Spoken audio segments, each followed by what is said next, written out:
Hi, everyone. My name is Ailey, as Alba said. I'm a research scientist at Morden Research Institute. Morden Research Institute is an internationally renowned research institute and also a charity. We work on livestock diseases, so things like bacteria, viruses, and parasites for species like sheep, cows, chickens, pigs, and even salmon and fish industry. So I, in particular, am a parasitologist. So I work on worms and mites that parasitize sheep. So that's worms that live in the stomachs of sheep and mites that live on the skin of the sheep. In particular, my work is around drug resistance. So parasites are a really big problem for the health and welfare of animals. So you get a sad sheep that's got lots of parasites and that's maybe not gaining weight very well. So the farmer will use these drugs that we have to treat these and kill these worms. But unfortunately, the parasites have actually evolved ways to be able to survive these treatments, which is very cool, but we don't necessarily understand why. So part of my job is to understand how those parasites have actually been able to evolve to survive these treatments. And then in the case of worms, think about how we can actually manage these parasites in the future, because we don't have very many drugs. So farmers need to be able to control these worms without using as many drugs. And it's actually only after the sheep have like a certain number of worms that they start causing particular problems. So part of my work has been looking at that. So I thought I should bring you today to the farm. So this is our institute farm. This is the sheep handling facilities. Today we have been weighing some animals. We got a new shiny bit of kit here, which is a sheep weigh crate. And that enables us to safely handle the animals in a way that's really not stressful for them. So that lets us keep an eye on how much the worms are impacting their productivity. And also we can do things like we need to take blood samples for our studies. It safely holds the animals. So we use this crate for things like grazing trials. So we have lots of people coming up to have a go at this new toy today. And that's one of my favourite parts of the job, is getting to work for the animals here. Another big part of my job is getting to work in a lab. So today we brought the Morden Biogas with us. So this is our lab on wheels, and this allows us to travel the country and we are not working from the moon. So what lab work you'll do will depend on the type of studies you're doing. So when we're looking at worms in the sheep for our grazing trials, we might do something called a fecal egg count. A fecal egg count is where you get a bag of sheep poo, and we're looking at the number of worm eggs in the sheep poo, and that helps us see what level of parasites the sheep have. And this can also be used for farmers to test how well drugs have actually worked after treatment. So it's a really good field level test for the farmers to do. So after we get the eggs in the poo, they actually hatch, and then they go out onto the pasture, and then they become larvae. And we've got some examples of some different sorts of worms for you today of that impact sheep and cattle. So we've got, this is one of the main guys that I work with, which you might not be able to see very well, but it's a bit like fluff in the bottom of this jar. And you wouldn't think that something so tiny could cause so many problems. But this causes millions and millions of pounds of damage in the UK sheep and cattle every year. Another parasite that we worked with is this one called liver fluke. And we say that these look a bit like cornflakes. We give them a bit of a shake. We can bring them up a little bit. These are called flatworms. They're very cool, and we more find them in autumn and winter, while we get the other roundworms kind of in spring and summer. And these guys need a mud snail intermediate host, which means that as part of their life cycle, they have to go into a mud snail before they can then infect the sheep. So these guys are really cool and interesting life cycle, but are really devastating for farmers. We also have our tagliatelle. This is tapeworm. again, I'm not too sure how well you can see these, but this might put you off your pasta tonight. These aren't so much of a problem in sheep, but can be a problem for some species and are important to know about because you might see them on an egg count. And we have these little guys, which I think look like pomegranate seeds. So these are rumen fluke. So a bit like similar kind of to liver fluke, they also share mud snail host. But the problem with these guys is, well, we actually don't think they don't cause a huge problem. But the eggs, when you do an egg count, look really like the ones that for liver fluke. But so it's really important for farmers to know about these guys too, even though they don't actually cause that much of a problem. So the other thing that I'll do to look at how these parasites have actually evolved to survive these drug treatments is do some DNA extractions and RNA extractions. So your DNA is a bit like your IKEA furniture that arrived with all the bits, and your RNA is a bit like the instruction manuals. And the instruction manuals might change depending on the stresses that are exposed to your body. So things like the mites or worms getting a drug treatment will trigger a different set of instructions than it may normally produce. And what we think's happened in the mites is that actually the mites have evolved to create loads and loads and loads of copies of these instructions, and that now enables them to actually be able to completely get rid of the drug and survive the treatment. So very cool. But pretty much what it looks like is pipetting tiny little amounts of colourless liquids about. So this is 1 mil, and that is a huge volume that I would work with. I would often work with less than 1,000 of this. So yeah, pipetting very small colourless liquids around, but gives you a lot of different answers to the sort of problems that we're facing. Another thing that I really enjoy doing in my job is we go out and about onto farms, we go and do events, and we also sometimes go to schools. So this enables us to share our research with farmers and the public. And we also learn a lot from this as well, because we need to see what challenges are facing farmers today, and that helps to influence actually the research that we do. And that's what is really important here, that our research actually stays relevant to the challenges that are faced by farmers today. We also have a lot of fun when we go on road trips. This bus has been many a place in the UK. It's been up to Shetland on a boat where it might have got a little bit stuck trying to get on the ramp. It's also been to Outer Hebrides, where it had to get abandoned because there was hurricane force winds. And it's gone pretty much everywhere else around the country. We have a lot of fun and sing a lot of songs, and it's all good and fine as long as we've got some sweeties for the roads. Favourite being the person pigs. So yeah, that's a good fun bit of our job, and it's nice to get out and about. Another important part of my job is actually on the computer. You might think that's quite a boring part of my job, but it's kind of the part that actually makes the science move forward. So when we've got our data from our lab work and from our work on the farm, I'll analyse it on the computer and then write up reports, and these reports get published.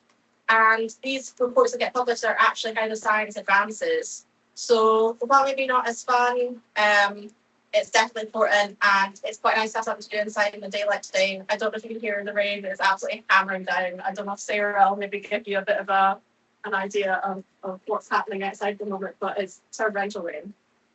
So yeah, I thought I'd finish a bit about the sort of careers at Morden. So obviously I'm a research scientist, but there are lots of other jobs that you can do at Morden, like communications, like Sarah, who's behind the camera today.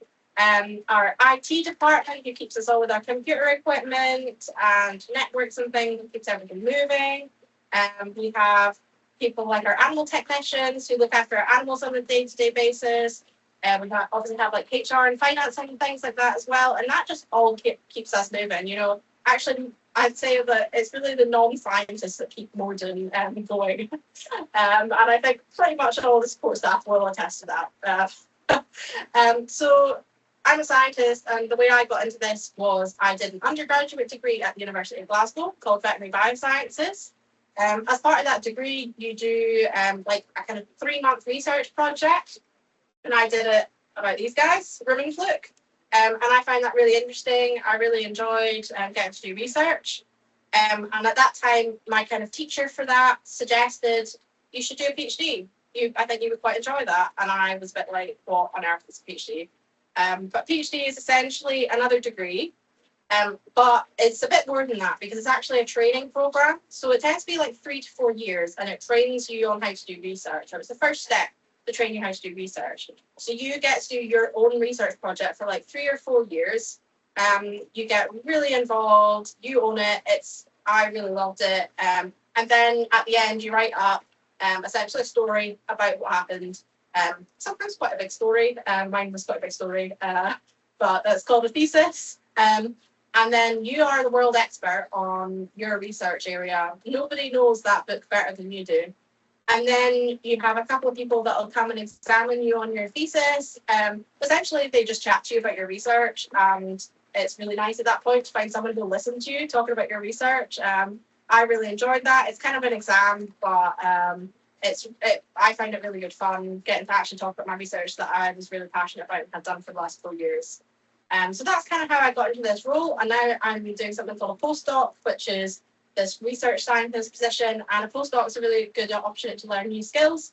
So in this role, I've learned a lot of new skills. My PhD was more kind of farm-based, but now I'm mostly working in the lab. But I do get to do a lot of farm stuff as well. So I think that's pretty much a whistle-stop tour of Morden and what I do. I definitely say my favourite bit of the job is like the variety that we get to do. Sometimes I'll be like out in the pouring rain with the animals, which is lots of good fun. And some days I'll get to be in the lab, but I never really know what each day is going to bring. This afternoon I thought I was going to be in doing computer work. It looks like I'm going to be back out into the farm doing some more animal work. So really 2 days are never the same. And I really enjoy it. So I'm happy to take any questions that you might have. And I hope that gives you a good idea about what I do as a research scientist. Fabulous. Thank you so much for that, Ailey. That was amazing. Thanks.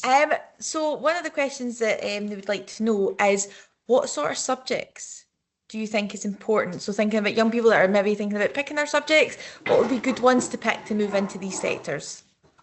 Definitely biology. I also did some chemistry and maths. I do use chemistry and maths on a day-to-day basis, but again, it kind of depends on your actual role, what you're doing as part of your job. English might be good for learning to write reports, but writing science is a lot different to actually writing creative stories, but it gives you that foundation. Fabulous. And if you had to pick, Ailey, if you had to say, what is it about your job that makes you get up in the morning and come there, even when the rain's pouring down and it's not the great weather, what would you say, what's the best bits? Oh, I think getting to work with the people that I get to work with, we're a really fun bunch, and we have a lot of fun, and it really makes the science come alive and so much more fun. Oh, fabulous. And how did you find out that you were interested in parasites? How did that happen? Well, it just kind of happened. So we got like a list of like 20 or 30 projects to pick. And I have to say, when I started doing this, I was like, I never under any circumstances want to work in a lab. That was pretty much my line of I'm never going to work in a lab. I wanted to go and have a farm. That was what I really wanted. But my parents were like, you're too smart to just work on the farm. And I was like, well, actually, the more you learn about farming, you have to be incredibly smart to be a farmer. I felt I actually wasn't smart enough to be a farmer. But I then, out of these projects, was like, okay, well, that one involves working with animals. So that's how I kind of ended up in doing parasite work instead of anything to do with viruses or bacteria or anything like that, was because I essentially didn't want to be in the lab. But now, actually, having been in the lab for a while, I realised it's not as scary as I thought, and it is quite fun, and it gives you the results that enables you to do all these fun things. So there's a place for it. And do you have any advice for young people maybe wanting to move into this sector, for things that they could be doing to help kind of bolster that CV, personal statements? What would be a kind of good advice you could give them?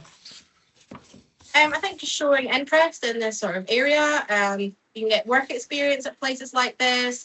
We obviously work with livestock, so experience like of being on a farm or experience in a kind of a vet situation might also be good. Just showing that interest, taking that to a next level. Maybe whether that's you go and do like online courses and things above and beyond your extra studies, or maybe you did a project that was like tied to these sort of things, or you've been in touch with our scientists and that sort of thing. Just showing an interest for the area, I think, would be a really good starting point.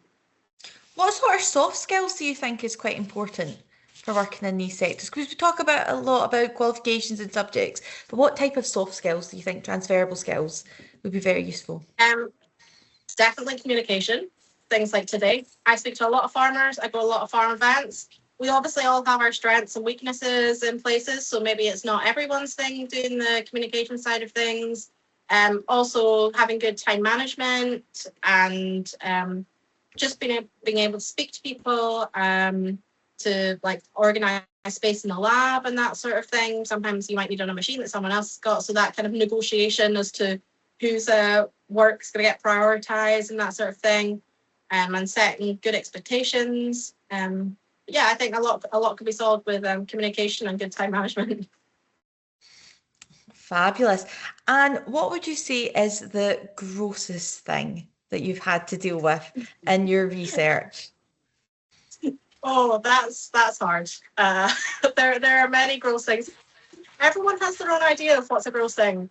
Many people find the mites that I work with very gross because they're very creepy crawly. And like when you're working with them in the lab, we count them with a paintbrush. And they can like crawl up your arms and things. But you can feel them, so you can feel them. You can pick them back off again.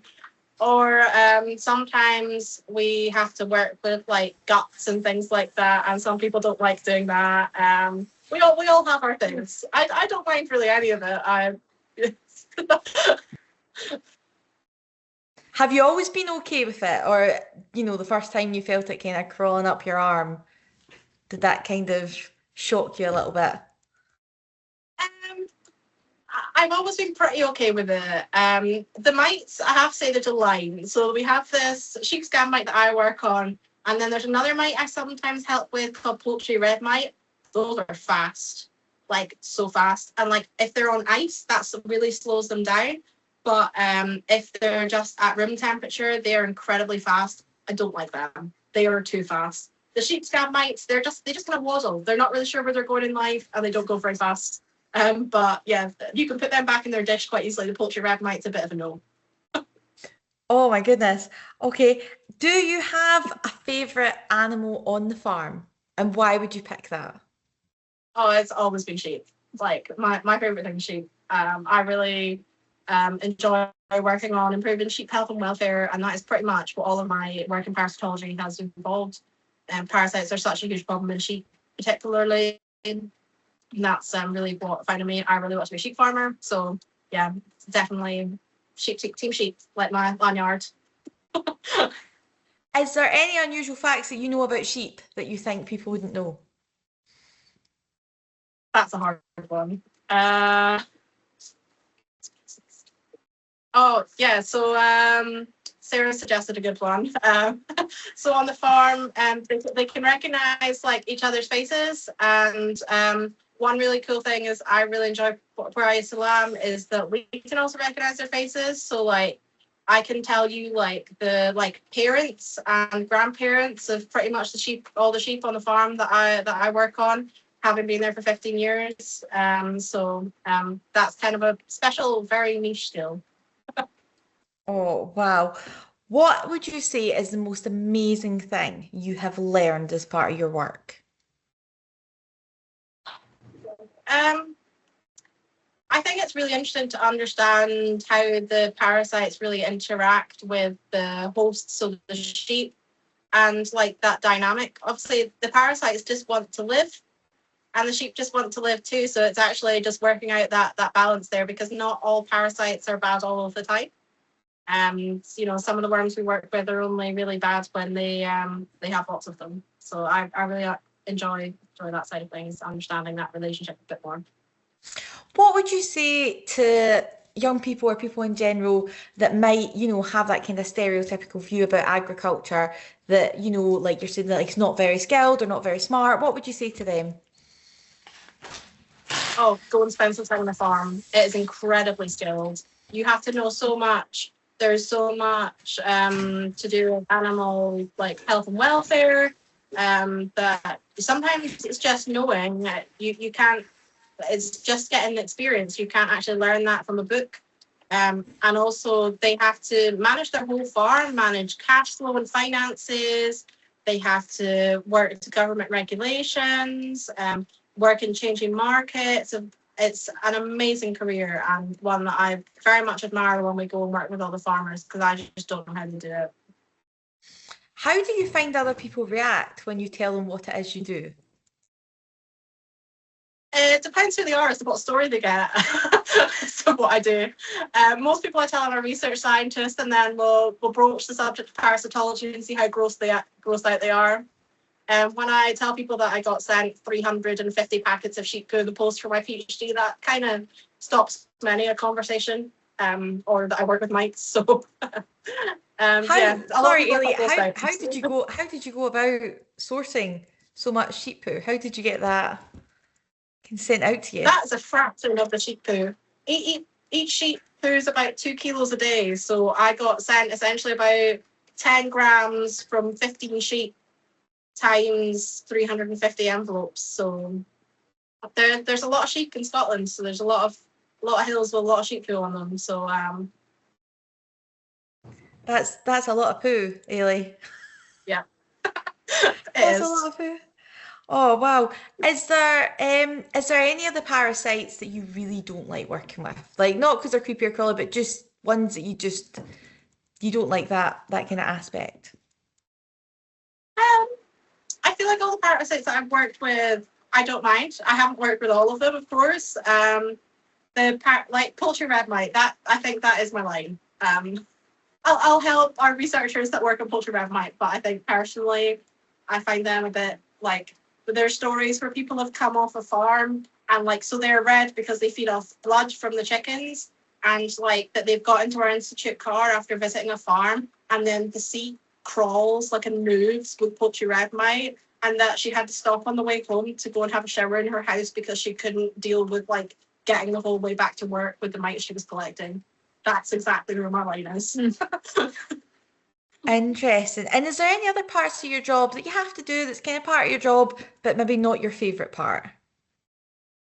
I think everything in small doses. I think anything that's too repetitive, I don't enjoy doing for too long.